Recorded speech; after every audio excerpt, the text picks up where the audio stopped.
अब ये शीर्ष नेतृत्व तय करेगी कि चिराग पासवान बनते हैं या कोई और बनते हैं। तो उनके आने के बाद नॉमिनेशंस हुआ, जाते-जाते उन्होंने कह दिया कि चिराग पासवान सीएम बने। तो क्या पूरे प्लान था आप लोगों का? हमारे नेता चिराग पासवान जी बिहार के मुख्यमंत्री। तो बैठक चिराग पासवान की पार्टी ऑफिस यानी कि आपकी पार्टी ऑफिस में भी होने वाली है। किस तरीके की मीटिंग है, किस तरीके की नहीं है, हालांकि कल 3 बजे से हमारा पार्टी कार्यालय लोक जनशक्ति पार्टी के प्रदेश कार्यालय में लोक जनशक्ति पार्टी का मीटिंग है, कल बैठक है।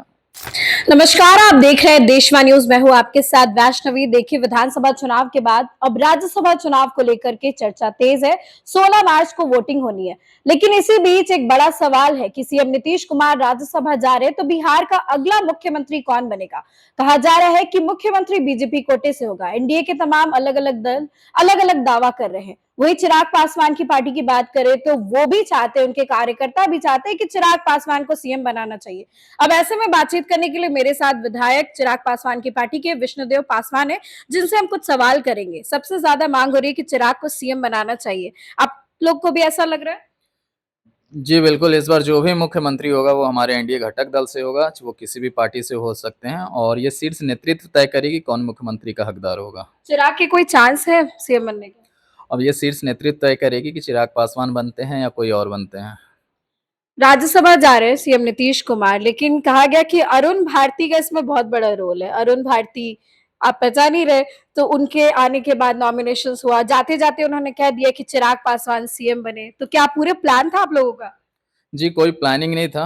हमारे नेता अरुण भारती जी बिहार के प्रभारी हैं, हमारे अभिभावक हैं। उन्होंने नामांकन में नीतीश कुमार माननीय मुख्यमंत्री जी के साथ जाके वहाँ नामांकन में भी शामिल रहे और व्यक्तिगत रूप से मैं चाहूँगा कि मैं मेरे पार्टी से हमारे राष्ट्रीय अध्यक्ष, हमारे नेता चिराग पासवान जी बिहार के मुख्यमंत्री बने, ये मेरी व्यक्तिगत राय है।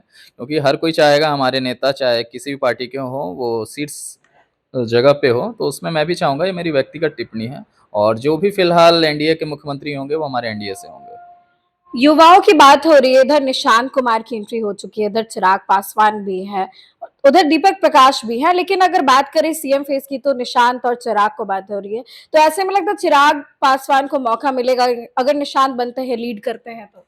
ये शीर्ष नेतृत्व तय करेगी, जैसा कि मैंने पहले कहा, चाहे निशांत जी आएँ, वो भी युवा हैं, हमारे नेता चिराग पासवान जी आएँ, दीपक प्रकाश जी आएँ, सभी लोग युवा हैं। युवाओं का राजनीति में आना ज़रूरी है और हर फ़ील्ड में युवाओं को जाना चाहिए, क्योंकि जिस ओर जवानी चलती है, उस ओर ज़माना चलता है।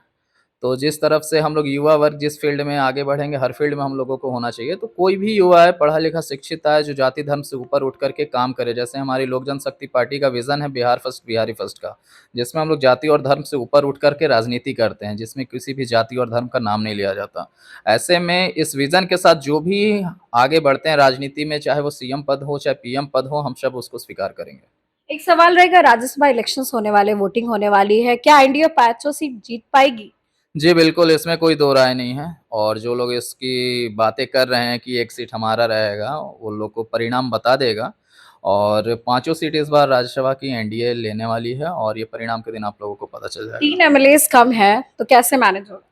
क्या होने वाला देखिए, है? हमारा विज़न जो है बिहार की राजनीति को लेकर के, हमारे एनडीए घटक दल का, इसमें और जो भी पार्टियों के जो भी विधायक हैं, वो हम लोग का सपोर्ट कर रहे हैं और रही बात राजद मह की और महागठबंधन की, जो लोग बिहार विधानसभा चुनाव में अपना गठबंधन नहीं समेट के चल पाए, इस समय वो क्या दावेदारी कर रहे हैं, जो सिमट करके 25 पे आ चुके हैं। क्या उधर से भी कोई ऑफर्स है मतलब आपको?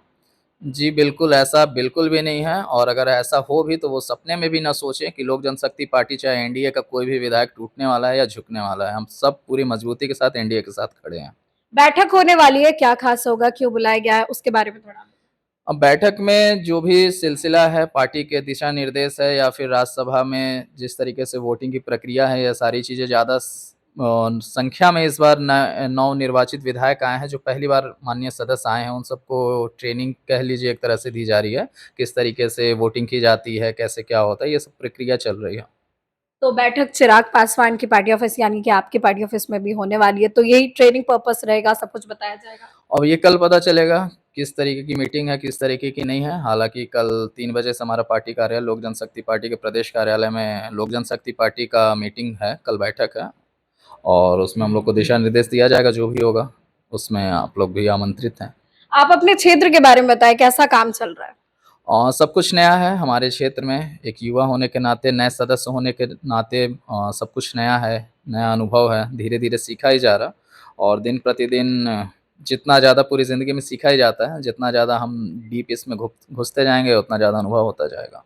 आरजेडी की तरफ से कहा जा रहा है कि उनके पास सारे के सारे मतलब 41 एमएलएज़ है, उसके अलावा एक्स्ट्रा भी है, मतलब 45 टू क्लोज़ है उनके पास। तो क्या आप लोग के साइड से कोई उधर क्रॉस वोटिंग करने वाला इधर-उधर? एनडीए पूरा मजबूत है, पाँचों घटक दल, इसमें कहीं भी कोई दो राय नहीं है कि कोई हमारा एक विधायक भी इधर से उधर होने वाला है या वो सपने में भी ऐसी चीज़ें सोचता है।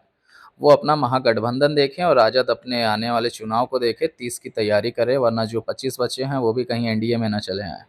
आखिरी सवाल है, सीएम नीतीश कुमार राज्यसभा जा रहे हैं, ये तो सबको ही पता है। आपको क्या लगता है नीतीश कुमार जा रहे हैं, उस पर आप क्या सोच रहे हैं? और नीतीश कुमार जी हमारे बिहार के लिए बहुत बड़ी उपलब्धि लेके आए हैं, जो आज पटना की सड़कें या बिजली व्यवस्था, चाहे सुशासन बाबू कहा जाता है, वो सब आप लोग को दिख रहा है। एक समय में जंगल राज हुआ करता था, जहाँ शाम होने के बाद, अंधेरा होने के बाद कोई बाहर नहीं निकला करता था। जो कहीं जा रहा है, वो वहीं रुक जाया करता था, चाहे अपने रिलेटिव में हो, चाहे किसी और जगह। वो आज की डेट पे नहीं है। आप भी एक महिला हैं, आज इतनी रात को समय देख रही हैं, अंधेरा होने के बाद आज आप सड़कों पे हैं या बाहर घूम रही हैं या दूसरे शहरों में जाके आप कामकाज या पढ़ाई-लिखाई या अपने क्षेत्र में चल रही हैं, तो ये सब सुशासन की देन है और हमारे माननीय मुख्यमंत्री जी का इनमें देन है। देखिए, आप सुन रहे थे चिराग पासवान की पार्टी के विधायक विष्णुदेव पासवान को, जिन्होंने अपनी बातें रखी है। फिलहाल इस खबर में बस इतना ही। देखते रहे देशवाणी न्यूज़।